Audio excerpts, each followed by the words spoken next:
Thank you Sheila. Selamat pagi Future Leaders. Mana semangatnya? Tepuk tangan dulu dong. Oke, perkenalkan saya Kania Pasaman, Head of Communications dari IDN. Pagi hari ini saya juga mau berterima kasih tadi Mbak Uni Lubis sudah membuka sesi pertama ya, luar biasa banget pembahasannya. Saat ini kita akan membahas tentang media dan teknologi. Mungkin kayak orang media ngomongin media gitu, tapi di sini kita akan menghadirkan banyak banget, pastinya bisa dilihat di panggung ya, speaker-speaker inspiratif yang akan membahas topik ini dari angle mereka masing-masing. Oleh karena itu aku akan memanggil dulu ke stage supaya mereka bisa memperkenalkan diri mereka sendiri dan cerita sedikit tentang what they're up to gitu ya. Mungkin yang pertama aku mau memanggil Just No Limit, content creator and entrepreneur.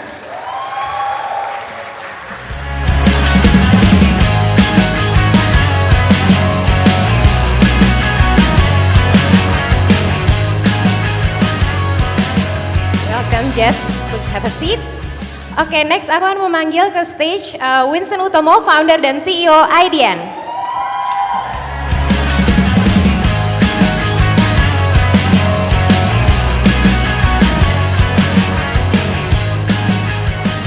Terakhir yang gak kalah keren juga, kita akan memanggil ke stage Bapak Henry Lim dari Consumer Product Manager Lenovo Indonesia.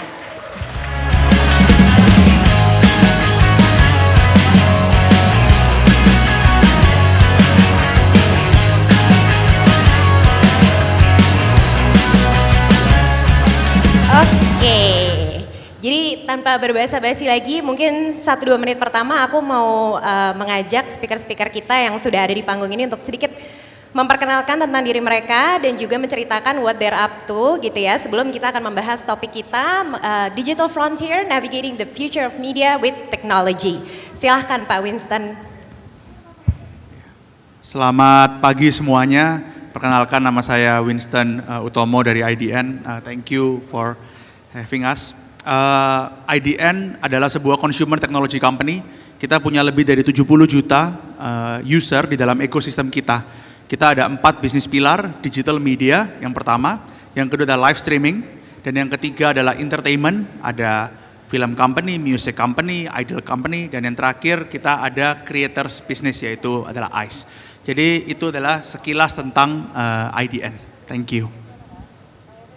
Jess, silakan. Selamat pagi semuanya, saya Justin atau lebih dikenal dengan Just No Limit. Terima kasih sudah mengundang saya di sini. Jadi sekarang saya sibuknya itu bikin video ya, content creation di YouTube, TikTok, Instagram juga. Dan saya juga ada bisnis website untuk orang bisa top up game ya. Jadi kita bikin namanya topuptolimit.com, itu kita sediakan dengan harga yang murah banget dan prosesnya instan, bisa langsung masuk juga, pastinya aman.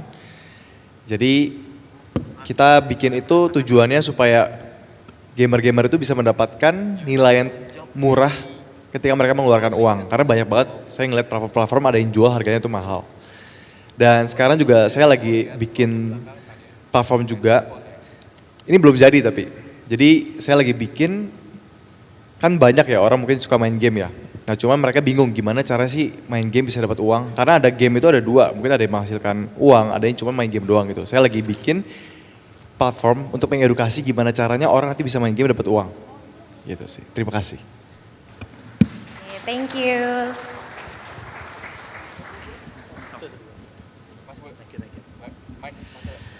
Selamat pagi, perkenalkan nama saya Henry. Jadi saya di sini itu sebagai Consumer Product Manager di Lenovo. Jadi saya itu yang handle untuk produk-produk kayak Yoga, kayak Legion ya, terutama yang gaming. Terus sekarang kita lagi sibuk mempersiapkan produk launch kita yang baru ya, nanti dalam waktu dekat. Jadi kita juga ada beberapa produk baru yang terutama kita banyak bahas tentang teknologi baru yang ada di AI terutama. Paling itu ya, terima kasih. Oke, thank you. Round of applause dong semuanya, tepuk tangan dulu buat speaker-speaker keren hari ini. Oke, mungkin to give konteks ya. Jadi sebenarnya media teknologi gitu. Judul dari sesi ini adalah Digital Frontier, Navigating the Future of Media with Technology. Jadi kita akan membahas soal media, soal konten dan juga soal teknologi gitu ya. melalui diskusi ini kita juga berharap untuk sedikit banyak bisa menggali lagi tentang buzzword 2 tahun ke depan, AI gitu. Tapi mungkin kita akan sedikit banyak mengulik dari konteks profesi dan juga konteks industri gitu. Karena kan ketiga pembicara kita ini backgroundnya berbeda-beda ya, jadi pasti akan banyak yang bisa kita kulik di situ. Oke, pertama mungkin aku mau ke Mas Winston gitu ya. Ini tahun ke-10 IDN berdiri sebagai company gitu. Nah, bagaimana menurut Anda sendiri gitu ya, evolusi teknologi, inovasi, dan pada akhirnya bagaimana teknologi ini membarengi journey-nya IDN sampai dengan hari ini? Apa yang berubah, apa yang pada akhirnya meng-enhance atau juga mungkin apalagi yang sudah tidak relevan gitu ya dalam 10 tahun perjalanan IDN yang bread and butter-nya adalah media gitu. Thank you Kania. Kita percaya bahwa dalam setiap bisnis kita harus bisa melihat dua hal. Dari sisi makro, kemudian dari sisi mikro. Dari garis besarnya dulu, kemudian on the operational atau executional level. Ketika 2014 kita mulai dengan IDN Times, produk pertama kita, IDN lahir ya 2014. Kita melihat adalah ada perubahan yang fundamental bagaimana orang mengonsumsi konten. Yaitu yang dulunya hanya pure text based menjadi lebih ada visualnya, ada videonya dan lain-lain. Jadi itu yang kita lihat ada perubahan fundamental. Kemudian kita masuklah ke bisnis digital media di tahun 2014. Semakin berjalannya waktu di 2017, waktu itu kita melihat bahwa Indonesia adalah pengguna sosial media bisa dibilang top 2, top 3 paling besar di dunia. Even sampai sekarang TikTok kita nomor 1, nomor 2, X kita nomor 1, nomor 2, dan seterusnya. Akhirnya kita melihat karena ada sosial media sangat besar, lahirlah sebuah pekerjaan baru yang disebut dengan content creator. Teman-teman seperti Just No Limit dan banyak lainnya lahir karena ada teknologi baru yaitu teknologi sosial media. Kita masuklah ke bisnis kreator yaitu ICE. Jadi kita menjadi jembatan antara brand dengan influencer dan kreator. Kemudian berjalan ke 2020-2021. Konten format paling besar sekarang adalah kita sebut dengan short video in a vertical format atau TikTok atau Instagram Reels atau YouTube Shorts. Sebelum itu video base, makanya YouTube besar. Sebelum itu adalah image base, makanya Instagram besar dan seterusnya. Sebelum itu adalah text base, makanya Google besar dan seterusnya. Apa yang kita melihat bakal besar dalam beberapa tahun ke depan adalah live streaming. Nah di Indonesia live streaming itu masih sangat niche. Penggunaannya masih hanya di gaming industry atau di e-sports. Tapi kita melihat kalau kita berkaca ke negara seperti China, Korea, Jepang, dan lain-lainnya, semuanya sudah live streaming dan itu sudah mainstream, tidak hanya lagi untuk industri gaming ataupun e-sports. Oleh sebab itu makanya kita melahirkan produk-produk seperti IDN Live, seperti Saweria dan seterusnya di 2020. Di 2022 kita masuk ke industri entertainment. Seperti JKT48, Idol Group, seperti Bos Kreator, Festival Musik Pesta Pora, seperti film IDN Pictures dan seterusnya. Karena kita melihat apa? GDP Indonesia sekarang sekitar 4.000 sampai 5.000 per kapita US dollar. Next target kita adalah 10.000 US dollar per kapita. Ketika sebuah negara mengalami trajektori secepat ini, kalau kita berkaca seperti negara seperti China, Rusia, Korea dan seterusnya, ada beberapa industri akan maju, sangat signifikan. Yaitu industri F&B, orang yang sebelumnya nggak pernah makan di luar, sekarang jadi makan seminggu sekali, sebulan sekali di luar. Kedua industri travel, orang sebelumnya nggak travel, sekarang jadi travel setahun sekali, setahun 2 kali domestically. Dan yang ketiga adalah industri entertainment. Orang yang sebelumnya nggak pernah nonton bioskop, sekarang 2 bulan sekali nonton. Orang yang sebelumnya nggak pernah beli voucher di game, sekarang 3 bulan sekali beli dan seterusnya. Nah 3 industri ini akan meningkat, oleh sebab itu kita masuk ke entertainment. Jadi intinya adalah kita nggak akan pernah bisa melawan sebuah tren yang besar. There is no point of fighting against the streams, basically. Tetapi kalau bisa kita masuk ke sebuah industri lebih awal daripada orang lain. Jadi biar failure cost-nya lebih kecil gitu. Kalau kita masuknya sudah terlambat, banyak orang lain masuk, akan lebih besar lah failure cost-nya, seperti itu sih. Oke, thank you Mas Vincent. Kita tepuk tangan dulu buat Mas Vincent ya. Oke, ini ada yang menarik nih. Aku mau mungkin build up dari apa yang tadi udah di-share oleh Mas Winston juga ya. Yaitu adalah kalau kita lihat nih tadi ada yang disebut media content creator business gitu ya. Media ada jurnalis menggunakan teknologi akhirnya bisa menghasilkan artikel-artikel di digital media. Begitu juga dengan content creator, mereka menggunakan social media platform atau platform-platform lainnya yang akhirnya menghasilkan konten juga dan kemudian itu yang dikonsumsi oleh audience gitu ya. Nah ada yang menarik nih tadi kita sempat ngobrol-ngobrol ya Jess ya sebelumnya Jess No Limit. Jadi ada orang bilang bahwa AI akan mereplace manusia. Kemudian kita diskusi, kita kayaknya merasa ada approach lain dalam berpikirnya gitu, which is adalah penggunaannya. Jadi kayak mungkin aja manusia yang tidak menggunakan AI bisa jadi mereka harus berkompetisi dengan manusia yang menggunakan AI. Nah dalam konteks content creator, nah, karena kan kita ini stage ICE ya gitu, jadi kita mau ngobrol sama Jess soal content creation juga gitu. Bagaimana sih peran teknologi dan eventually mungkin AI juga dalam enhancing the way content creator seperti kamu menghasilkan konten-konten dan pada akhirnya juga dikenal oleh masyarakat luas menjadi pribadi yang seperti sekarang. Boleh silahkan di-share. Terima kasih. Jadi kalau misalkan sekarang dengan zaman dulu ya, saya setuju sekali tadi kita udah diskusi, kalau misalkan AI itu mungkin tidak akan menggantikan tapi bisa membantu ya. Jadi kalau misalnya kita tidak mengikuti perkembangan AI bisa jadi kita ketinggalan. Contoh, zaman dulu kalau misalnya kita mau edit sebuah video, itu harus menggunakan PC atau laptop mungkin, zaman dulu. Tapi sekarang itu udah ada aplikasi, ada AI-nya. AI-nya itu bisa bantu pilih kalian, dari misalnya kalian rekam klip video 1 jam, mereka bisa bantu pilihin klip mana itu yang paling menarik menurut mereka, dan klip mana yang bosenin mereka bakal bantu cut. Jadi untuk dari segi editing itu udah ngebantu banget pertama. Kedua, dulu kalau misalnya kita mau bikin subtitle, ada teksnya, caption. Itu harus manual diketik satu-satu. Tapi sekarang dengan adanya aplikasi seperti Captions, dari CapCut itu ada buat captionnya otomatis menggunakan AI, itu jadi lebih mudah. Dan jadinya sekarang pintu untuk mau jadi content creator pun lebih mudah dibandingkan dulu. Seperti yang Pak Winston sudah sampaikan, sekarang dengan adanya video shorts, dengan format vertikal, itu orang-orang itu lebih mudah viral dibandingkan dengan zaman dulu ya, karena mau bikin video itu harus long form, formatnya lama, ngeditnya butuh PC mungkin, butuh laptop. Sekarang tuh tinggal pakai HP aja bisa. Mau bikin thumbnail juga bisa, jadi ada teknologi. Kita kalau misalnya mau hapus, misalkan dulu kita foto ya, ada nggak mungkin dulu kalian ada yang foto, mau bikin thumbnail kita misalkan sebagai content creator, kalian foto di suatu tempat, di belakangnya background rame. Mungkin dulu itu harus ada jasa untuk ngapus orang-orang di belakang. Tapi sekarang menggunakan AI, kalian tinggal pencet satu tombol aja, itu background di belakang bisa hilang. Jadi seolah-olah tidak ada orang lagi di belakang, bersih gambarnya. Jadi teknologi AI itu sekarang itu mengubah segalanya. Bahkan buat bikin ide video aja, kita bisa minta AI untuk bantu pikirin idenya. Kita bisa minta mereka list 100 opsi ide, kita bisa lihat lagi. Jadi mungkin bukan untuk menggantikan ya, tapi kita bisa bekerja bersama beriringan dengan AI. Mungkin kalau misalnya dari saya terbantu sekali sih dengan kayak ide-ide, dari pembuatan thumbnail, dari yang paling cepat sekarang itu mungkin subtitle ya. Caption itu sangat membantu sekali, tinggal satu kali klik, itu mungkin 80%, 90% dari kata-kata yang kita ucapkan itu sudah benar. Tinggal benerin dikit-dikit aja. Gitu sih.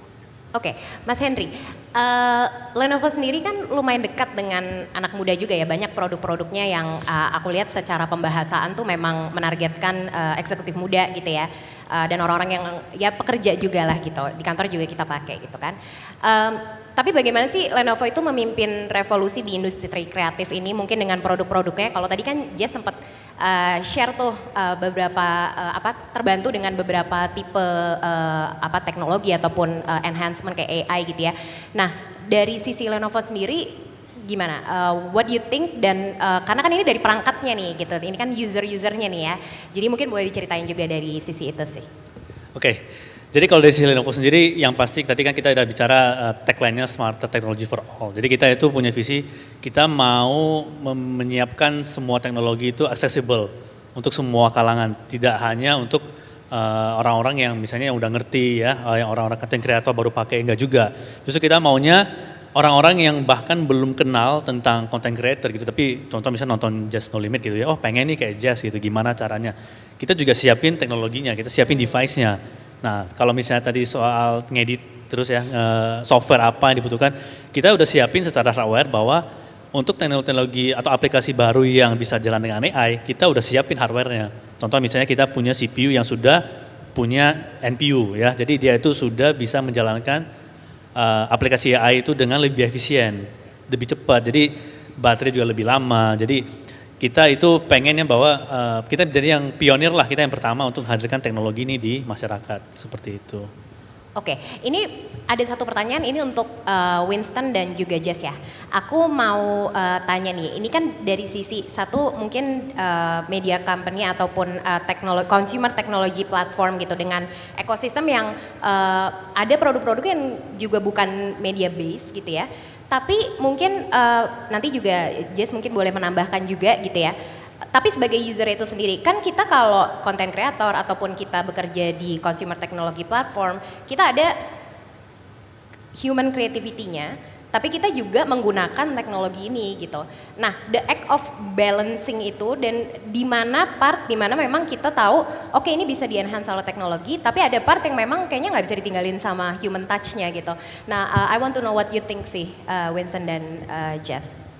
Aku agree ya, tadi yang Just No Limit share juga tentang bagaimana kita bekerja sama dengan AI dalam kesehariannya gitu.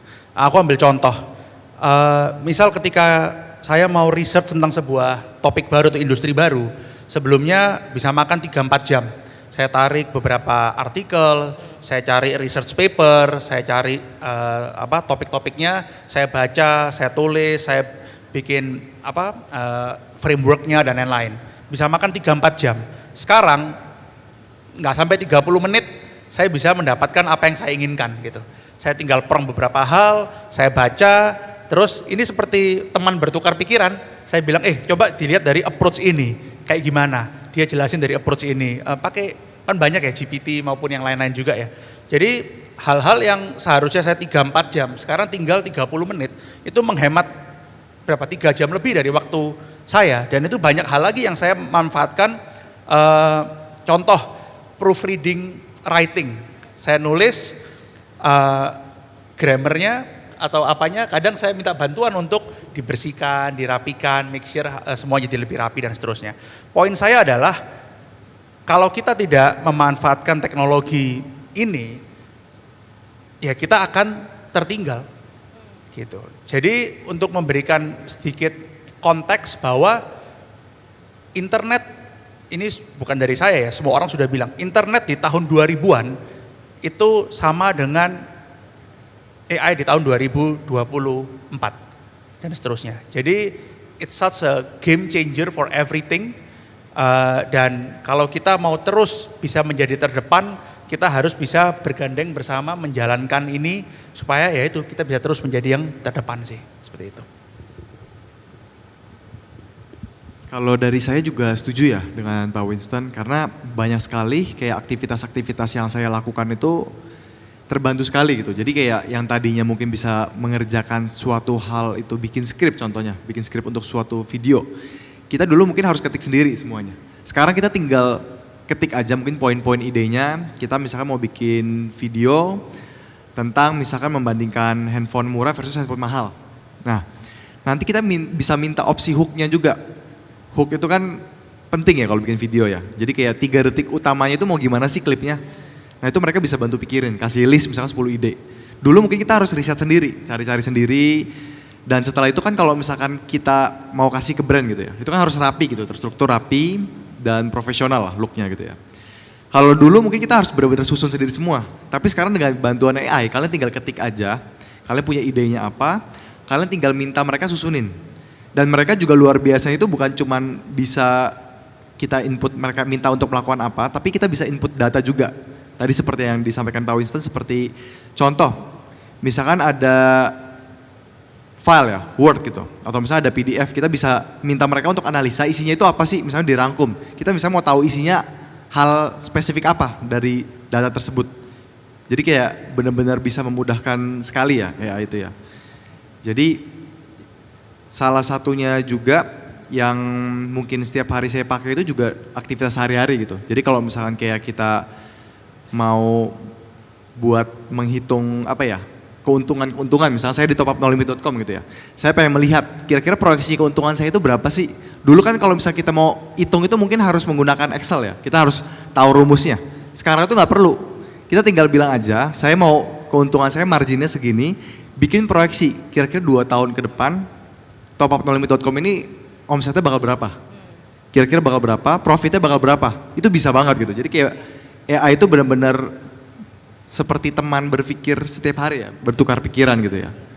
Oke, kalau gitu aku mau ya, aku mau ganti sedikit konteksnya. Kalau tadi kan bagaimana AI membantu, sebutkan masing-masing pembicara, sebutkan satu hal yang tidak bisa diserahkan ke AI buat kalian, personally. Silahkan, dari Mas Henry. Oke, kalau dari saya Nggak ya. mungkin ya Mas, nggak mungkin dikasih deh pokoknya. Kenapa? Nggak mungkin dikasih ke AI nih. Nggak mungkin dikasih ke AI? Iya, harus dikerjain sendiri.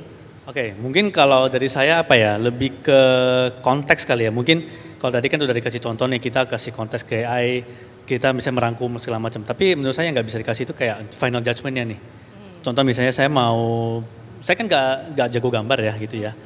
Tapi pada saat presentasi saya membuat simple satu gambar untuk merepresent apa yang mau saya sampaikan gitu kan. Nah, kadang-kadang digambar sama AI itu mungkin ada beberapa poin yang kayaknya off banget gitu loh. Dan kalau misalnya kita langsung kasih, tampilin itu kan, ini ketahuan banget, ini AI, ini gak ada human touch-nya gitu kan. Nah, dengan adanya, dengan kita sebagai manusia, kita sudah ngejudge ini sih sebenarnya relate nggak, relevan nggak gitu loh. Karena AI itu kan, dia itu kan cuma language ya, dia itu akan kasih jawaban sesuai input yang kita berikan gitu. Dia nggak peduli ini benar apa salah gitu. Intinya sih seperti itu dari saya. Oke. Judgment sih kalau saya. Just no limit, what do you think yang nggak bisa dikasih ke AI apa for you? Kalau saya yang nggak bisa dikasih ke AI ya, jadi sebetulnya ide-idenya itu dari AI itu memang, dia kan kasih list ide dari berdasarkan data-data yang ada ya AI itu. Nah jadi terkadang ada beberapa ide itu yang mungkin kurang kayak kurang bisa dijadikan video misalnya kalau untuk content creator ya. Jadi memang perlu dimodifikasi lagi juga gitu ya. Jadi kayak kadang-kadang gimana ya, datanya itu bagus, cuman kan memang dari mereka sendiri juga bilang, datanya itu nggak selalu benar. Data yang semua dihasilkan oleh misalnya ChatGPT ya, di bawahnya sudah dibilang, coba kalau misalnya untuk data-data yang penting, coba riset sendiri lagi. Karena datanya tidak 100% akurat. Jadi kalau misalnya ada yang berkaitan mungkin tentang kayak kesehatan kita, misalnya kita makan ini aman nggak, apakah bisa meninggal nggak makan ini. Nah itu mungkin kita perlu benar-benar cek lagi, karena kan dari mereka di bawahnya ditulis setiap kali kita search. Data yang ada di ChatGPT ini tidak 100% semuanya akurat. Jika ada informasi yang penting, coba kalian cek sendiri lagi gitu. Karena memang mereka berdasarkan data-data yang ada gitu. Bisa jadi data yang diambil itu data dari sumber yang nggak valid juga gitu kan. Jadi kayak ya mungkin kalau ya menurut saya nggak bisa ditelan mentah-mentah ya hal-hal yang ya bisa seperti itu sih. Kalau misalkan kita makan sesuatu bisa meninggal ya harus benar-benar dicek gitu. Mungkin ke dokter atau gimana gitu. And that's a good thing to have buat content creator ya, karena kan itu part responsibility juga untuk mengecek. Betul. Ya, oke. Yes, Mas Vincent. Pasangan hidup. Kalau misalnya kan nggak enak nih kalau kamu sama Siska tapi kan satunya AI gitu kan. Aneh ya. I think human relationship lah, itu yang nggak akan pernah digantikan oleh AI, oleh siapapun ya. Saya menganggap bahwa ada perkataan kan, kalau kita tidak tahu rasanya pahit, kita tidak tahu rasanya manis. Kita tidak tahu hujan, kita tidak tahu cerah, kita tidak tahu sedih, kita tidak tahu bahagia. Yang membuat hidup itu indah adalah karena naik turunnya. Hari ini kita bete, besoknya kita bahagia, besoknya lagi kita berantem, besoknya lagi kita bahagia. Menurut saya itu adalah life itself sih. Dan itu sampai kapanpun nggak akan bisa digantikan oleh AI. Karena sama AI itu stabil banget gitu. Ya awalnya enak ya, efisien ya kan, produktif gitu. Tapi kadang dalam hidup ya nggak semuanya harus serba produktif atau serba efisien. Kadang suatu hal yang tidak efisien pun, apalagi human relationship ya, which is very complex. Tapi I think itu brings the most joy in life sih. Gampangannya gini deh, jika saya tanya ke semuanya, kalau di dunia cuma ada 2 orang gitu, kamu dengan AI aja atau kamu dengan 1 orang lagi, kamu prefer sama siapa? Pasti prefer sama orang lain itu kan, bukan sama AI gitu. Jadi I think human relationship itu sampai kapanpun gak akan pernah digantikan oleh teknologi apapun sih. Tepuk tangan dulu dong. Tapi benar sih, predictability juga itu benar sih, aku setuju. Karena kadang-kadang kalau aku nulis di chat GPT juga dia udah kasih jawabannya, aku tanya, write less like chat GPT. Tapi ngomongnya ke chat GPT gitu. Jadi itu benar banget menurut aku. Oke, Mas Henry, ini mungkin aku pengen ngobrol soal integrasi AI di dalam produk-produknya dan Lenovo gitu ya, dan bagaimana pada akhirnya itu membantu teman-teman kita di sini nih, user-usernya gitu. Mungkin boleh sedikit di-share inovasi-inovasinya atau hal-hal yang berhubungan dengan produk-produknya juga. Oke. Mungkin tadi kan sempat di-mention yang tentang ChatGPT, terus beberapa fitur AI juga. Nah, kalau sebenarnya kayak ChatGPT itu kan sebuah fitur ya atau sebuah program yang memang sifatnya itu terlalu broad, terlalu general, dan itu kayak tadi juga aja sempat mention, dia akan selalu kasih feedback bahwa tolong double check lagi segala macam. Nah, itu artinya bahwa dia akan meng-cater ke semua orang, tapi tidak ke satu orang. Maksudnya dia terlalu general. Nah, di Lenovo itu kita berusaha membawa aplikasi AI itu lebih personalized ya. Jadi semua orang itu punya karakter yang berbeda, punya cara berinteraksi yang berbeda, punya informasi yang berbeda gitu. Jadi kita mau membuat teknologi itu bisa diakses ke semua orang dengan caranya masing-masing. Jadi contohnya kita punya, ini contoh yang paling simpel ya. Kita itu sering cari dokumen di satu My Dokumen gitu ya, folder My Dokumen itu filenya sebanyak banget tuh, ribuan. Saya ingat satu file tapi saya lupa taruh di mana. Nah, nanti dengan teknologi dari Lenovo kita bisa cari contoh keyword, misalnya saya mau cari katanya review. Nah, dia akan munculin tuh beberapa opsi file yang kita sering pakai. Oke, kira ini. Atau kita punya keyword yang lebih detail, nanti dia akan otomatis cariin file yang lebih relate. Nah, kalau kita bisa kasih keyword lebih banyak, itu dia akan lebih akurat lagi. Ini mirip dengan kayak misalnya kita mau minta summarize gitu ya, itu juga bisa kita lakukan. Tapi itu mungkin kita akan launch dalam waktu dekat ya. Saat ini sih dalam tahap pengembangan, tapi itu yang salah satu kita mau coba bawa bahwa AI itu kita mau membawa ke personalize untuk masing-masing orang gitu sih. Seperti itu. Oke, so just no limit. Balik lagi masalah konten kreator gitu ya, when it comes to content creation. Kan kita tahu ya, kita nggak cuma ngomongin AI dong nih kalau teknologi yang digunakan oleh content creator. Ada kayak algoritmanya media sosial dan lain-lain yang juga merupakan technological innovation sebenarnya gitu. Ada orang bilang bahwa, untuk jadi content creator harus otentik, tapi at the same time harus with algorithm kan kadang-kadang itu juga mendikte preferensi kita pada akhirnya gitu menurut beberapa orang. What do you think about this, dan apa yang menurut kamu itu mempengaruhi kamu juga nggak sebagai content creator? Gitu? Algoritma ya. Jadi sebetulnya algoritma dengan otentik itu ya penting ya. Karena sebetulnya algoritma itu kan supaya gimana sih video kita bisa ditonton banyak orang gitu kan. Tujuannya goalsnya sebetulnya itu. Nah, untuk bisa mencapai itu pastinya kan kita harus, kalau misalkan bikin video kita harus menyesuaikan gitu. Apakah videonya itu ketika formatnya vertikal, ketika orang nonton di TikTok, apakah orang nanti bakal skip video kalian apa tidak gitu dari segi algoritmanya ya. Nah, balik lagi, sebetulnya kalau misalnya kita mau bikin sesuatu yang viral, itu kan bisa kita lihat tren-tren orang, misalnya orang lagi nari atau gimana. Nah, balik lagi itu kan dari tren aja gitu. Tapi kalau misalkan kita bikin yang seperti itu terus tanpa menunjukkan kayak autentik diri kita itu siapa, mungkin lama-lama kayak kalian juga akan ngerasa jenuh atau ngerasa kayak kalian bukan diri kalian lagi gitu loh. Jadi makanya kadang-kadang juga kayak kesannya malah jadi fake gitu nanti. Orang juga bisa merasakan. Dan jujur aja kalau misalkan kalian lihat sekarang itu, ya orang juga lebih suka nonton orang yang autentik. Kayak apa adanya lah, kayak jadi diri dia sendiri. Bukan sesuatu yang fake gitu, kayak di depan kamera seperti apa, di baliknya jadi orang yang berbeda gitu. Jadi kayak penting banget sih, kayak kita mau viral, ya bisa diimbangi lah. Jadi kita bisa mengikuti kayak algoritma itu pengennya seperti apa gitu. Kayak banyak banget kan sekarang konten-konten itu yang awalnya itu dibikin hook, yang contohnya ada orang yang kepleset, jatuh seperti itu, kayak ya cuman tetap mungkin harus dibikin sesuai dengan diri kita sendiri gitu. Jangan kita menjadi palsu lah, menurut saya seperti itu sih.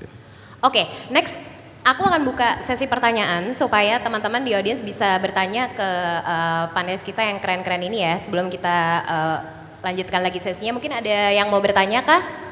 Yes, silahkan Mbak. Boleh ke tengah ya supaya ya.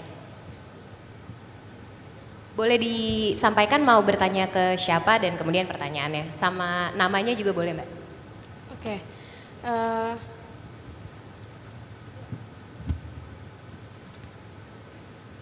Pertanyaannya untuk semuanya bisa. Sebelumnya perkenalkan, nama saya Zahra Zerlinda, saya dari ISEC UIN Jakarta. Pertanyaannya, what's the struggle of achieve the target dan struggle untuk mencapai tren? Kan tren sekarang gampang berubah dan bagaimana untuk mempertahankan peminat yang memang tidak stabil karena bagaimana perubahan tren tersebut seperti itu. Jadi bagaimana untuk mengatasi struggle untuk achieve trend dan gampang berubah itu based on personally and without AI. Terima kasih. Oke, mungkin berarti aku recap ya. Pertanyaannya lebih kepada bagaimana to keep up with trends, tapi at the same time juga bisa menghasilkan numbers atau tadi yang disebutkan sebagai target, tapi juga tetap keeping the authenticity. Mungkin masing-masing silahkan. Mungkin dari Mas Winston dulu.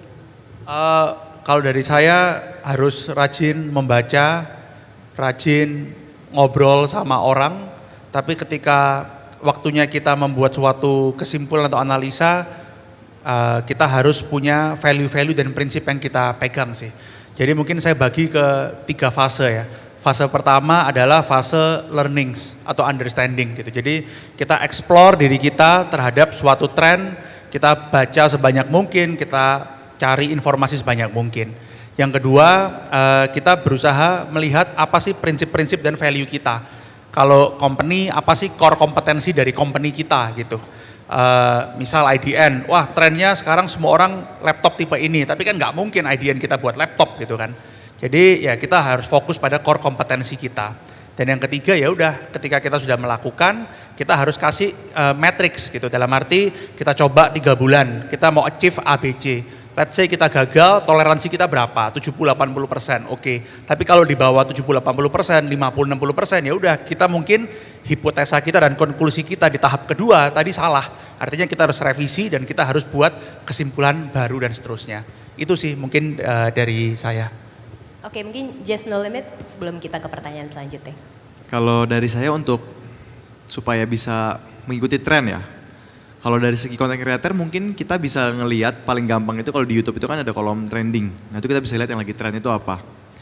Yang kalau misalkan setelah trending kita kan bisa pelajari nih dari video yang trending itu kenapa sih bisa trending. Nah banyaknya orang itu mungkin saya bersyukur juga puji Tuhan gitu ya. Saya sudah 7 tahun lebih jadi content creator dan ya puji Tuhan masih ada sampai sekarang gitu kan. Soalnya banyak juga content creator mungkin yang udah mulai dari 7 tahun lalu tapi mungkin sudah menghilang gitu. Karena menurut saya memang penting banget kalau misalnya untuk kita bisa keep up gitu ya. Kita bukan cuma nonton video aja. Tapi saya itu nonton video itu saya pelajari gitu loh. Kayak kenapa nih kira-kira orang nonton video ini. Yang bisa kita implementasikan kira-kira apa gitu buat di video kita selanjutnya. Karena benar-benar dengan adanya AI itu berubah banget. Dari segi editing video, dari segi kayak mau captionnya itu orang ngupload video jadi cepet banget. Dulu mungkin orang upload video sehari 1 itu udah luar biasa sekali cepat. Tapi sekarang dengan adanya shorts vertikal orang upload video itu sehari bisa 2, 3, 7, 10. Jadi kalau misalnya kalian tidak keep up dengan AI, yang tadinya dulu kalian mungkin bikin caption subtitle di video itu masih menggunakan laptop diketik satu-satu ngomong seperti apa. Saya ngomong kayak gini diketik satu-satu gini. Dengan orang yang menggunakan AI captions langsung jadi, direvisi cuma 10% aja dari kata-kata itu udah berbeda banget. Jadi kita harus tahu tren-tren kira-kira sekarang itu teknologi apa sih? Ibarat seperti kalian mungkin tukang potong kayu gitu ya, tukang kayu. Kalian kalau bisa paksa pakai gergaji terus, kalian tidak pelajari gergaji mesin yang terbaru, kalian bakal ketinggalan gitu loh. Bakal punah mungkin kalian. Jadi kalian harus benar-benar mempelajari terus di setiap nonton video itu kalau misalnya nggak mau ketinggalan sebagai content creator, kalian harus benar-benar tonton berkali-kali, kalian lihat gitu. Kenapa kalian tonton video itu? Jadi kalian juga harus bertanya sama diri kalian sendiri. Kenapa video yang ini kalian skip? Mungkin video yang view-nya sedikit gitu ya. Kenapa kalian skip? Kenapa video yang view-nya banyak? Kalian kenapa bisa tonton? Di 3 detik pertamanya itu hook-nya itu kenapa? Yang bikin kalian menarik. Nah itu adalah yang salah satu keep up buat tren gitu. Bisa juga kalian melihat Google Trend ya. Jadi ada aplikasi namanya Google Trend. Kalian bisa search di situ ada yang lagi trending itu apa. Itu jadi salah satu paling gampang juga. Ada banyak banget aplikasinya. Jadi kayak buat TikTok itu ada sendiri, ada Instagram juga ada buat YouTube itu ada. Kita bisa lihat juga ada website, kalian bisa melihat siapa dalam waktu 1 bulan yang bisa mendapatkan subscribers paling banyak dalam 1 bulan. Jumlahnya itu detail banget. Jadi benar-benar saya itu juga mempelajari juga. Artinya kan dia bisa mencapai subscribers banyak, ada trennya gitu loh. Apa yang dilakukan. Nah, mungkin orang nggak pelajari gitu kan. Jadi kalian benar-benar harus belajarin setiap kalian nonton video itu bukan sebagai nonton hiburan semata gitu.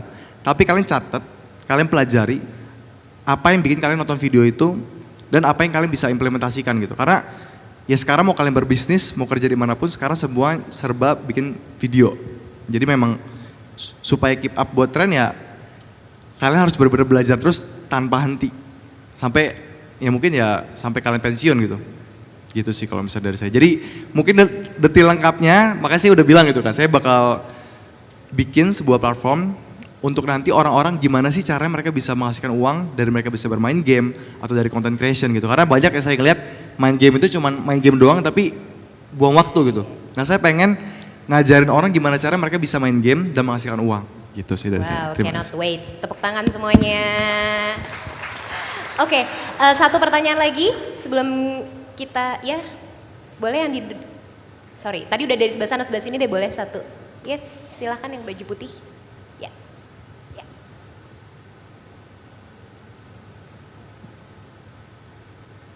Boleh ke tengah? Oh, ya. Oh, oke. Halo. Oh, sorry. Ya, perkenalkan saya Vinka Brigita. Saya mau tanya ke Just No Limit dengan Pak Winston. Jadi dalam kegiatan kita sehari-hari mungkin kita merasakan burnout, kita merasakan pekerjaan kita load kerjanya lagi heavy banget nih. Nah gimana cara maintain kalian punya emosi, moodnya, gimana maintain tetap bisa berkreasi, berinovasi, dan yang pertanyaan yang kedua adalah bagaimana dalam dunia kreativitas ide-ide kalian itu bisa tetap terus istilahnya tetap selalu berkreativitas gitu. Jadi kan ada sometimes kita tuh ngerasa creative block. Jadi nge-stuck nih di ide sebelah sini. Di minggu ini kok kayaknya ide gue gini-gini aja gitu. Mungkin bisa dijawab. Terima kasih. Kalau dari saya, ya mungkin ada yang setuju, ada yang enggak, ya nggak apa-apa. Jangan mendramatisasi hidup terlalu banyak sih. Kadang aku merasa kita itu manusia ya mungkin karena kita banyak nonton yang berbeda juga gitu ya. Kita suka mendramatisasi hidup kita gitu. Kita lagi sedih sedikit, patah hati, waduh sudah nggak ada hari esok, hidup kita udah selesai. Kita nggak dapat pekerjaan yang kita inginkan, aduh buat apa aku hidup, gini kan. Jadi banyak hal itu menurut saya yang menciptakan problem itu adalah diri kita sendiri dan pikiran kita sendiri sih. Karena kalau kita ambil konteks yang jauh lebih besar, kita hidup ya kalau bersyukur 70 tahun, 80 tahun, kita nggak tahu kapan umur kita sampai kapan kan. Tapi the fact that we can live today, kita lahir sekarang, kita ada di ruangan ini, itu adalah sebuah blessings yang kalau kita ulangin lagi, belum tentu kita bakal terlahir seperti sekarang gitu. Jadi, dan saya punya satu konsep yang saya selalu pakai sampai sekarang adalah, kita hidup, prinsip hidup saya harus hidup semaksimal mungkin, living life to the fullest. Apa definisi living life to the fullest? Bukan berarti kita keluar dari pekerjaan kita resign, kita keliling Indonesia dan lain-lain. Ya paling kita happy 1 minggu, 2 minggu, setelah itu kita bosen. Ya kan? Definisi living life to the fullest adalah being present in the current moment. Contohnya, sekarang saya di stage ini, ya udah pikiran saya hanya bagaimana saya bisa memberikan yang terbaik di stage ini. Masalah pekerjaan saya nanti saya pikirkan 1 jam lagi, 2 jam lagi. Karena apa? Bukan mendramatisir ya. Kalau misalnya usia saya selesai sampai stage ini, tiba-tiba saya nggak ada, at least the last moment of my life, I have given the best that I can give. Jadi kalau kita bisa mengaplikasikan ini dalam setiap yang terjadi di hidup kita nggak ada tuh pikirannya jadi capek-capek atau apa. Contoh di paling gampang. Nanti kalian pulang, kalian kan bakal makan sama keluarga. Taruh itu handphone, ngobrollah dengan keluarga kalian, orang tua, pasangan, anak, teman, adik dan semua. Rasa makanan itu akan berbeda gitu. Jadi poin saya adalah kalau saya bisa merangkum, living life to the fullest by being present in the current moment itu hal paling penting sih. Dan jangan kita mendramatisir hidup kita terlalu banyak lah. Kalau capek ya istirahat, tidur. Butuh kerja ya kita coba cari kerja. Mau main game ya kita main game. Mau ngapain ya ngapain gitu. Yang membuat susah hidup kita itu kadang menurut saya pikiran kita sendiri sih itu. Necessary tough love ya. Oke, Just No Limit ada tambahan mungkin sedikit? Saya setuju sekali dengan Pak Winston gitu ya. Jadi kalau misalkan dari saya mungkin tambahannya, kalau misalkan burnout gitu ya. Jadi saya setuju banget nih, banyak mungkin content creator mengalami burnout gitu. Jadi kayak aduh kok bosen gitu ya. Mungkin problemnya itu karena mereka, kalau menurut saya ya. Jadi kalau burnout itu gara-gara mungkin kita nggak ada goals gitu. Kita pengen apa sih di hidup ini. Jadi kalian punya goals apa? Kadang-kadang content creator itu kalau sudah jadi content creator kalian bisa dapat uang. Mungkin kalau misalnya kita bicara nominal uang ya. Ketika bekerja di kantoran gitu bisa dapat gaji misalkan UMR 5 juta kurang lebih. Dan ketika kalian jadi content creator itu bisa dapat uang mungkin besar sekali gitu. Bisa ratusan juta, miliaran per bulannya. Ketika itu mungkin ada orang yang sudah merasa cukup gitu loh. Balik lagi nih tergantung impian kalian itu apa. Apakah dengan uang misalkan dapat 1 miliar, ada orang yang mungkin sudah cukup gitu. Ada orang yang mungkin belum cukup. Balik lagi goalsnya masing-masing. Sebetulnya saya semangat kerja itu kenapa dulu waktu saya muda gitu. Karena ya teman saya pernah bilang ke saya gitu. Kayak kebayang gak sih maksudnya orang tua kalian ya. Maksudnya kalian punya orang tua ya bersyukur gitu masih hidup sampai sekarang. Cuma pertanyaannya, apakah kalian tahu sampai kapan orang tua kalian akan hidup gitu. Karena teman saya itu cerita gitu. Orang tua kita itu hanya mungkin bisa seperti kayak lampu. Bisa tiba-tiba lampu putus, mati, meninggal gitu ya orang tua kita. Itu kita gak ada yang tahu. Pertanyaannya, apakah kalian mau membahagiakan orang tua kalian selama mereka masih hidup? Atau nanti kalian hanya minta maaf? Maaf ya, ibu, ayah, saya belum bisa bahagiain kalian selama kalian hidup. Pertanyaan cuma satu kayak gitu. Dan kalau misalkan kalian punya impian seperti itu, apakah kalian masih ada waktu untuk burnout lagi pertanyaannya?